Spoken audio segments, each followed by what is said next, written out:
Let's talk to Amy Gallagher right now. She is a former nurse at the Tavistock Clinic and is now a commentator at the New Culture Forum. Amy, thank you so much for joining us. And for once, we're talking about good news.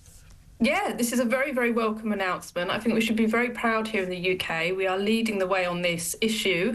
Puberty blockers are still available in America and Canada, but here in the UK, we've officially banned them now for indefinitely. Is it only the NHS though? Are they still available for, in private clinics? Because that's the big fear, is that a lot of these parents who are persuaded that, you know, you either have a trans child or a dead child, this complete and utter lie, they're told, will go and pay for these drugs. Yeah, there are private clinics that are still trying to get round kind of all the things that have been put in place to be able to get them to children. But I think that the government are very aware of that, and I think that that will be coming next, actually. But it's very, very welcome news. And you're right to praise Labour and West Streeting. But I should also say I think it's been very easy for Labour now to do this. It'd be very difficult for them to row back on the Cass review.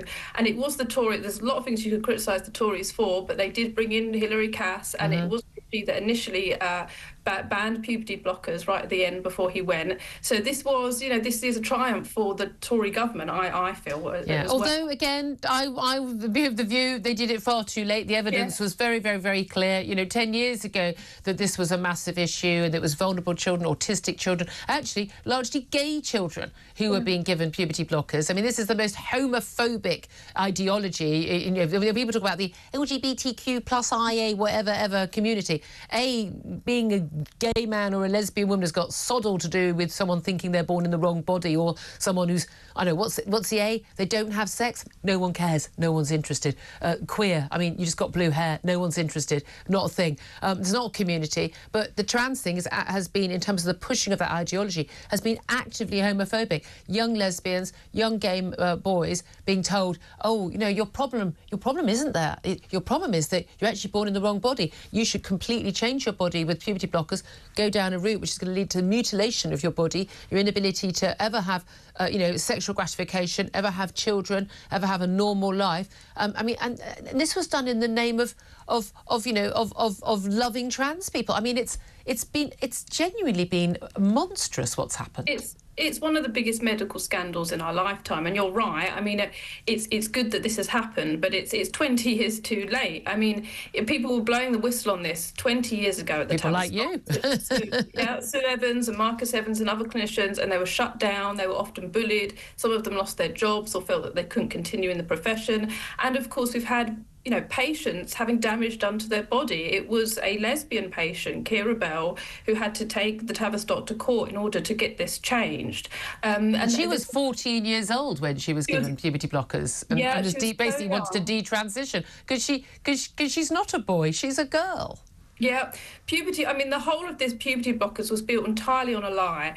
And we were told that they were reversible. They weren't reversible. We were told that it would put a pause on puberty. It actually blocked or completely stopped people's puberty. We know that 98% of patients would go on to take cross-sex hormones, so it wasn't a pause. It actually acted as though it was kind of the first track of putting people down a line of actually changing their bodies. We know that, and the fact that people were being told that they would be put on a pause to think about whether they wanted to change sex, when the reality is you cannot change sex. Yeah, but also often they'd be put on these drugs after, you know, a 1 hour long session, counselling session. And we do still have that ongoing issue, don't we, about whether or not a therapist or indeed a counsellor or a doctor or a parent can actually say to a child, you know, no, I have to be gender affirming. I'm mummy and daddy, I think I'm born in the wrong body. Well, of course you are, dear. And anything else is transphobic and possibly could be made illegal, as opposed to, no, you're not, because no one's born in the wrong body. Yeah, I mean, this is what was worrying. In Wes Streeting's speech, he did use the term trans child. There's no such thing. It's a very worrying phrase because, of course, there are children who are distressed or not comfortable in their bodies, but to immediately affirm them as being a trans child, I mean, even Dr. Hilary Cass said that we shouldn't be socially transitioning children or calling them trans at that age. So this still, you know, there's still a lot to fight in this. Oh, the sanity. I mean, we're going to have to fight. And again, an awful lot of people in the Labour Party, including the Cabinet, frankly, are not on board on this. Just finally, another bit of good news. I mean, I didn't like this headline. GB News, my lovely friends at GB News. Transgender women will be banned from from playing in the female category in most domestic tennis competitions from next month. This is the Lawn Tennis Association. No, actually what the headline should have been is men are going to be banned from playing in women's tennis competitions. Just use the key words that we know what they mean. Yeah, I mean, this is rumbling on. I mean, this is obviously that's very welcome news, but we know that a trans woman, a man was recently crowned Sportswoman of the Year at the BBC.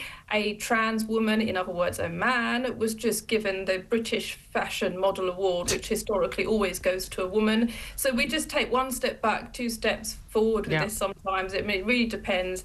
And we have to, all of us, keep fighting because gender ideology is so pernicious. It's there. It is in every aspect of our lives, isn't it? Amy Gallagher, thank you for keeping up the good fight. She's at the New Culture Forum.